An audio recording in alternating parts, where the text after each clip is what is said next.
Today I'm going to discuss finding the evidence and looking at databases and some of the NHS e-resources available.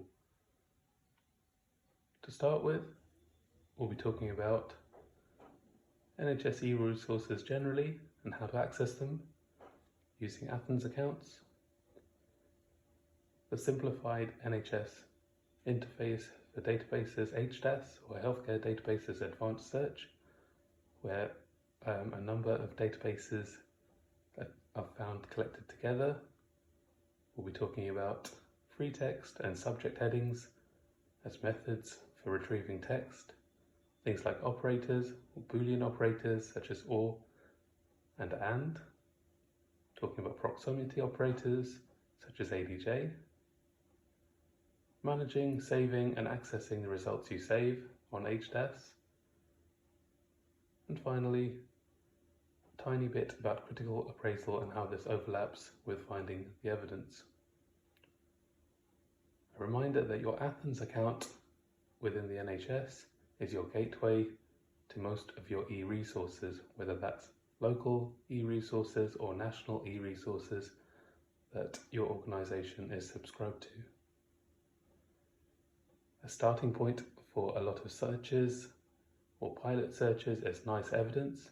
You don't necessarily need a login to do a basic pilot search on Nice Evidence. It may bring back a lot of information, so you need to be aware of the filters. Probably it's a good idea to log in to the databases, which we'll get onto in a second. Some other resources that we'll briefly mention: Cochrane Library has a collection of databases, including clinical trials.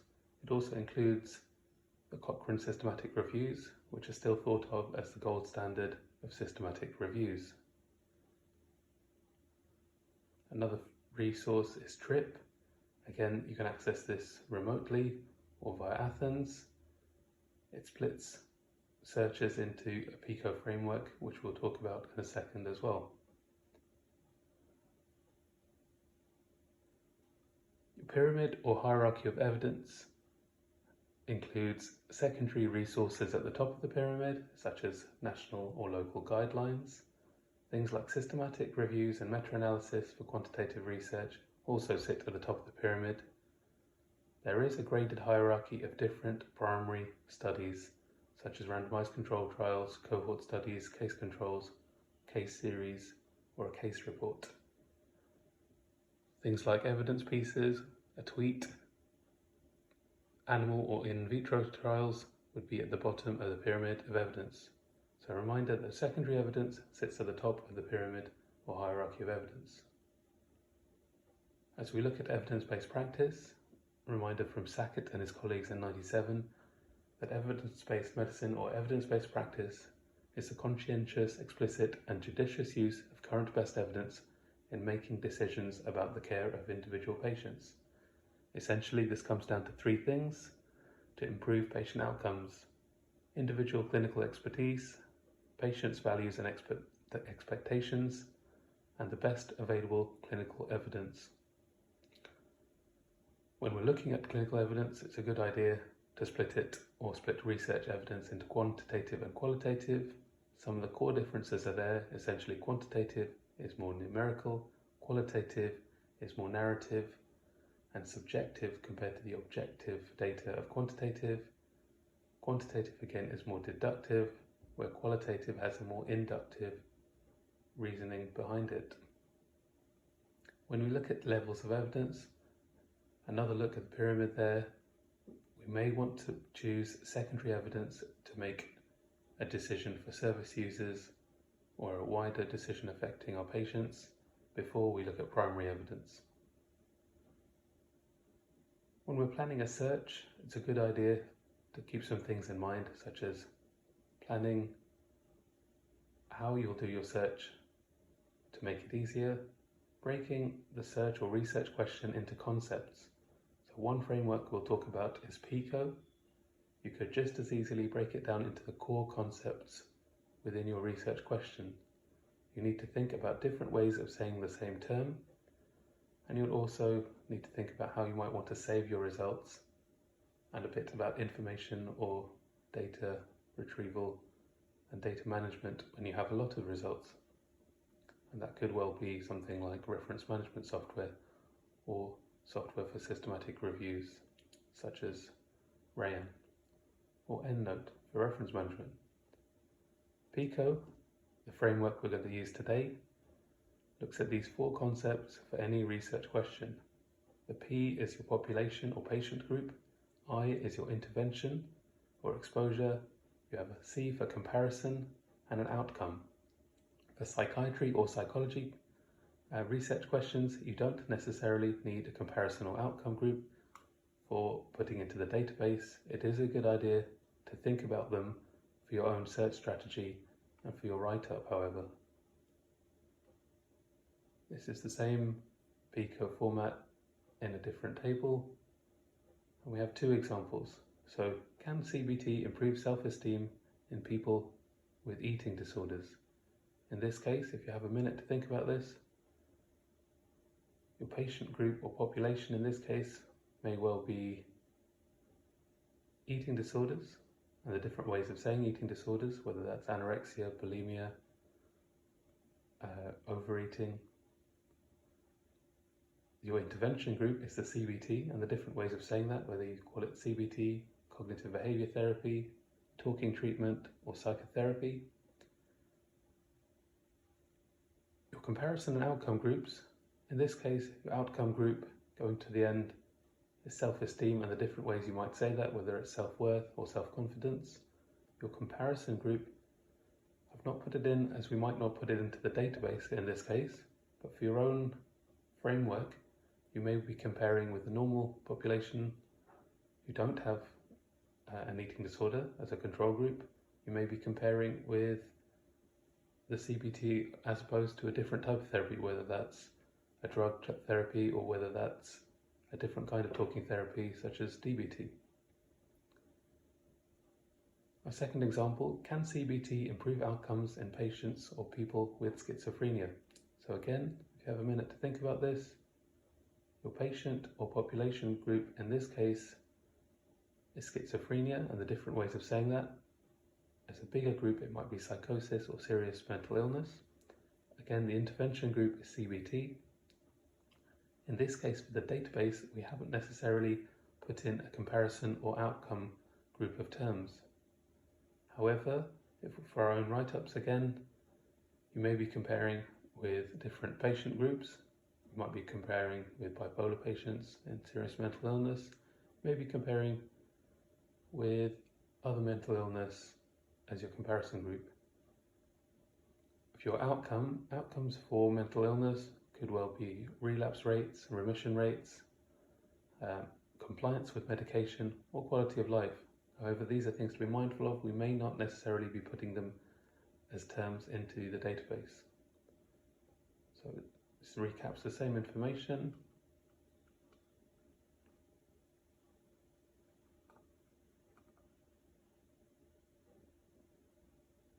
When we look at keyword searches, the 2 main methods for searching that we talked about, keyword searches and subject heading searches.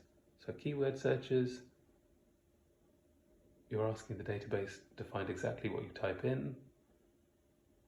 Within that, you can think of different ways of terming or different ways of saying the same medical or psych term to bring back more hits or more articles.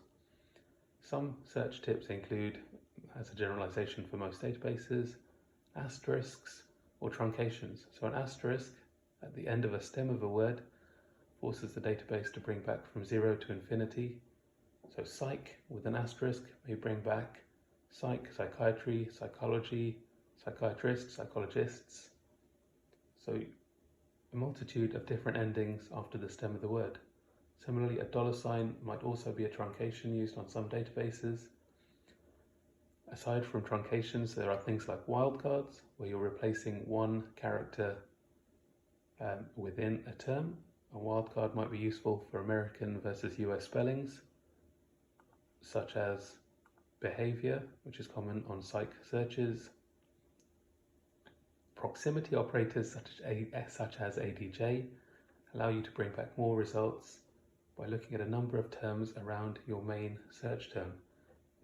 It's common with ADJ to have a number after the term to set how many terms you want to bring back around your exact phrase. You may have seen Boolean operators if you go back to maths and school and Venn diagrams. A common mistake on databases when you're bringing back lots of results is to confuse OR with AND as operators. Essentially, the overlap between two different groups, A and B here, is AND. So if I'm bringing back different concepts on a database, I would link them with AND as an operator. If I wanted to bring back everything to do with a search term, such as everything to do with schizophrenia or psychosis or serious mental illness, from our last example, I would use OR between them as the operator. So A or B actually brings back everything in A as well as everything in B. So this is the same concept in slightly different format. Another operator you may come across is NOT if we want to exclude one group. Subject heading searches, you may have heard of mesh terms. A subject heading, essentially every database, someone has gone through the hard work of classifying each article with a subject heading like a tag. Ideally, a topic that you're looking at should have a subject heading. However, for newer terminology, newer concepts or interdisciplinary concepts, there may not be a subject heading yet, which is why it's recommended that you do a keyword search as well as a subject heading search. So there are some benefits and drawbacks of both. The library or information retrieval approach is to combine your keyword searches with OR and then combine that with OR again as an operator with your subject heading search so that you don't miss data to bring back everything in that field for a systematic search strategy. Again, how comprehensive your search is depends on your inclusion-exclusion criteria for any search. It also is determined by how long or how detailed you want your search to be. A systematic review that you want published will have different search criteria and a different search strategy to a 5-minute best evidence search if you're trying to find answers for a patient in front of you or for a service change. So going back to HDAS, if we were on the HDAS website from Nice Evidence, once we'd clicked on the top right of the Nice Evidence page for journals and databases, if we chose Healthcare Databases Advanced Search, you need to log in with your Athens account on the top right. You should then see a collection of databases. It's a good idea to just choose one database at a time. If you're thinking about which database to use, as a starting point, PubMed and Medline would be a good starting point for most biomedical or health databases. PubMed and Medline are essentially the same database with a different interface. If I walked into my local public library, I can access PubMed anywhere. I may not be able to get the full text. Medline is usually a paid interface with a slightly different set of search or research features. Embase is an EU equivalent of PubMed and Medline that focuses on interventions. PsycInfo is good for psychology, psychiatry, social sciences. MCare and CINAHL are both, as a generalization, more nursing databases. AMED, as a generalization, more complementary medicine. BNI is British Nursing Index, and HMIC, Health Medicines Information Consortium. If we were doing a search, so here I've got cognitive behavioral therapy written out in the US version of the spelling, and I've mapped to thesaurus or mapped to subject heading by pressing the thesaurus button. So that comes up with cognitive behavior therapy as a subject heading. The other ways I might want to say this are CBT written out as an abbreviation. Cognitive behavior therapy with AND between them is how the database might write this out, and cognitive behavior therapy as a phrase. I may want to put speech marks in for an exact phrase. It's worth checking on each database to see if that makes a difference to the meaning or to the results that you get. So if I was to combine all the different ways, in this case it's just a very quick review of CBT. If I was combining different ways of saying CBT, I would put OR as the operator between them. If I was then to combine this with schizophrenia, I'd do something similar. So from our example before, I'd write out schizophrenia and map to thesaurus and write the different ways I could think of schizophrenia as search terms or keywords. Again, I'd combine with OR between schizophrenia as a concept, and then between the cognitive behavior therapy aspect and the schizophrenia concept or aspect, I could combine with AND as an operator. Important to remember, on most databases there'll be limits. You could use, for a more systematic review strategy, you could use more lines of text, which you may need help for, to refine further, or you could use the limits already set in any database. For example, here I've used how far back I want to go as date.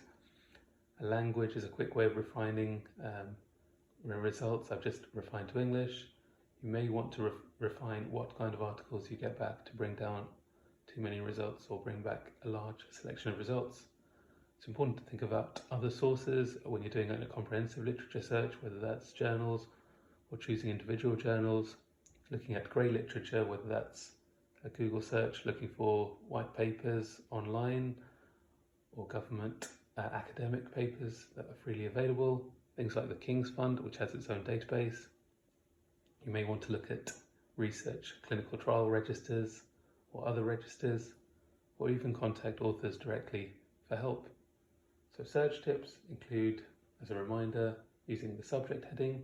When we're looking at subject headings, you have the choice to use explode or choosing major or focus.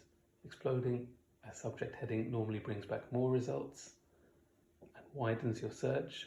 So everything related to that topic will come back if you choose explode for a subject heading. If you were to choose major for a subject heading, only articles where the topic you want as a subject heading is the major focus of the article will be back in your search results. Again, different databases will have a different focus. So if you don't have the right results, it's a good idea to switch to a different database. If you have the option, you may want to consider from other resources you have available or from a wider library search.